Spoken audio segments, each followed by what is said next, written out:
Good morning everyone. Students, आज हम करेंगे कक्षा 12 आरोह भाग 2 का पहला पाठ भगतिन। भक्ति के पाठ को पढ़ने से पहले हम महादेवी वर्मा के बारे में जान लेते हैं। महादेवी वर्मा का जन्म सन 1907 फर्रुखाबाद में हुआ। मुख्य रचनाएं दीपशिखा, यामा, काव्य संग्रह यामा के अंदर सभी कविताओं का संकलन है। श्रृंखला की कड़ियाँ, आपदा, संकल्पता, भारतीय संस्कृति के स्वर, निबंध संग्रह। भारतीय संस्कृति के स्वर हैं, इसमें निबंध संग्रह हैं। अतीत के चलचित्र, स्मृति की रेखाएं, पथ के साथी और मेरा परिवार, ये संस्मरण हैं और रेखा चित्र हैं महादेवी वर्मा के। अब उनके पुरस्कारों के बारे में जान लेते हैं। प्रमुख पुरस्कार ज्ञानपीठ पुरस्कार यामा के संग्रह के लिए 1983 में महादेवी वर्मा को मिला था और उत्तर प्रदेश हिंदी संस्थान का भारत भारती पुरस्कार भी महादेवी वर्मा को मिला था। 1956 में महादेवी वर्मा को पद्म भूषण मिला। अब और जो है सन 1987 में इलाहाबाद में महादेवी वर्मा का निधन हो गया। वो जो है कॉलेज के अंदर पढ़ाती थी महादेवी वर्मा जी। उनकी साहित्यिक विशेषताएं जो है इस प्रकार से हैं। साहित्य सेवी और समाज सेवी दोनों रूपों में महादेवी वर्मा की प्रतिष्ठा रही है, उनका सम्मान रहा है। नारी समाज में शिक्षा के प्रसार के उद्देश्य से उन्होंने प्रथम महिला विद्यापीठ की स्थापना की थी। ये उपलब्धियां हैं उनकी। और साहित्य जगत में महादेवी जी की प्रतिष्ठा बहुमुखी प्रतिभा के रूप में रही। ये छायावाद के 4 स्तंभों में से एक मानी जाती हैं। छायावाद के 4 स्तंभ हैं जिनमें महादेवी वर्मा जी भी एक हैं। इसके बाद हम अभ्यास के प्रश्न जो हैं उसके बारे में विचार करेंगे। पहला ही प्रश्न देखिएगा। प्रश्न नंबर 1 है, भगतिन अपना वास्तविक नाम लोगों से क्यों छुपाती थी? भगतिन अपना वास्तविक नाम लोगों से क्यों छुपाती थी और भगतिन को यह नाम किसने और क्यों दिया? तो यहाँ पर हम बताएंगे। उत्तर है इसका, भगतिन अपना वास्तविक नाम लोगों से इसलिए छुपाती थी क्योंकि उसका नाम लक्ष्मीन अर्थात लक्ष्मी था, जो समृद्धि और ऐश्वर्य का प्रतीक होता है।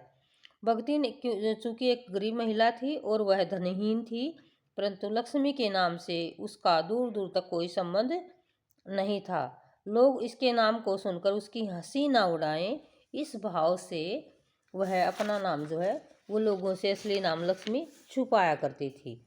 वह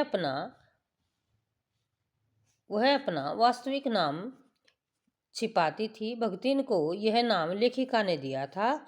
वह गले में जब जो है महादेवी वर्मा के पास भगतिन काम करने के लिए आई तो उसके गले में कंठी की माला थी उसके गले के अंदर, वो पहनती थी। तो भगतिन ने उसकी लक्ष्मी की वेशभूषा को देखकर और रहन सहन के तरीके को देखकर उसका नाम जो है वो भगतिन रख दिया था। महादेवी वर्मा का दिया हुआ नाम भगतिन था और लक्ष्मी नाम को वो हमेशा ही छुपाया करती थी क्योंकि वह बेहद गरीब थी, कंफर्टेबल फील नहीं करती थी अपने नाम के साथ, इसलिए अपने नाम को हमेशा ही छुपाया करती थी। अगला प्रश्न देखिए बेटा।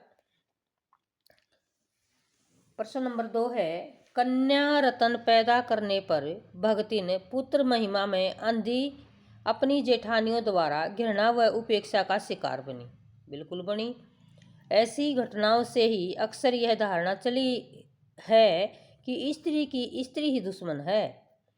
क्या आप इस बात से सहमत हैं? हम जो है आज समाज में स्त्री ही स्त्री की दुश्मन है, हम इस बात से पूर्ण रूप से सहमत हैं। प्रश्न नंबर 3 देखिएगा बेटा।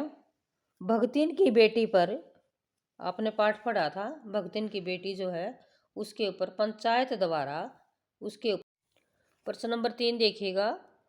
भगतिन की बेटी पर पंचायत द्वारा जबरन पति थोपा जाना। भगतिन की बेटी पर जबरन पति का थोपा जाना दुर्घटना भर नहीं बल्कि विवाह के संदर्भ में स्त्री के मानवाधिकार और इसके स्वतंत्रता को कुचले रहने की सदियों से चली आ रही सामाजिक परंपरा का प्रतीक है। कैसे?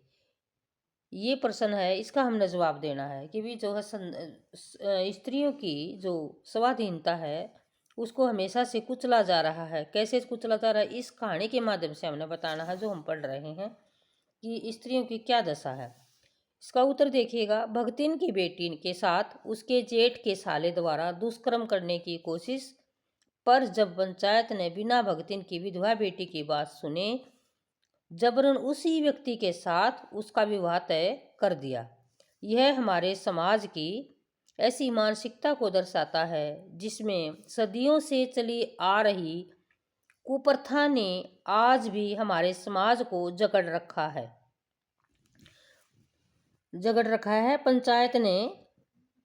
पंचायत ने जबरन भगतिन की बेटी पर अपना फैसला थोप कर स्त्री के मानव अधिकारों को छीन बीन कर दिया है, उसके अधिकारों का हनन कर दिया है कि भाई इसी के साथ तेरी शादी होगी, जबकि दुष्कर्म करने की कोशिश उसी के द्वारा की जा रही है।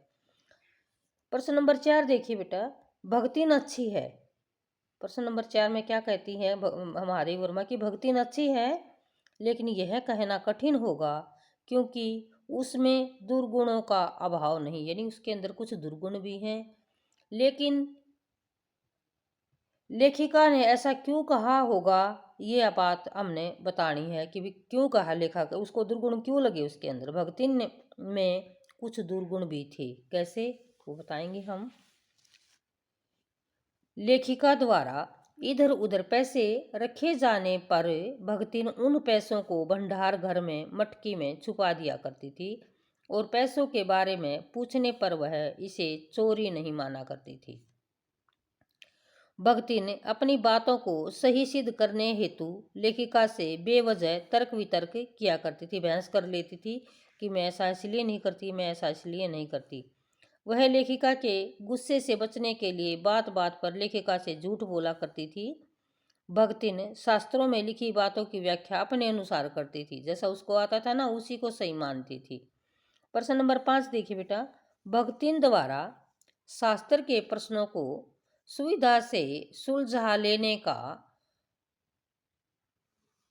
क्या उदाहरण लेखिका ने दिया है। भगतिन के अनुसार शास्त्रों में ऐसा लिखा गया है, तीर्थ गए मुंडाए सिद्ध। ये एक पंक्ति है पाठ के अंदर, जिसकी व्याख्या वह अपने अनुसार करती थी कि शास्त्रों में सिर मुंडवाना सही माना जाता है। लेखिका को भगतिन का सिर मुंडवाना पसंद नहीं था, जिससे वह भगतिन को इसके लिए मना करती थी, परंतु भगतिन अपने सिर मुंडवाने को शास्त्रों में लिखी बातों से जोड़ दिया करती थी, अपने अनुसार कर लेती है। अपने शास्त्रों के व्याख्या भी जो है भगतिन अपने अनुसार करती हैं।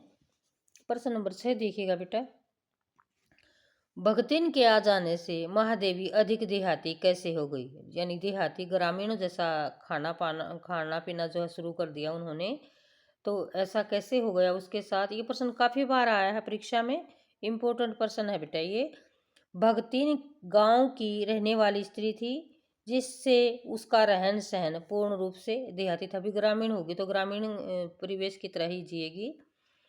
वह लेखिका को खाने में गाढ़ी दाल जो थाली के किनारे ही परोस दिया करती थी, मोटी मोटी रोटी आदि चीज़ें खिलाती थी।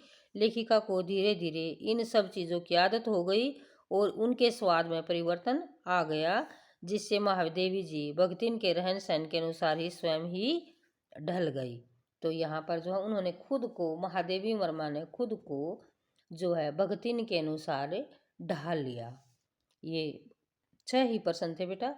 ये समाप्त होता है पाठ। धन्यवाद।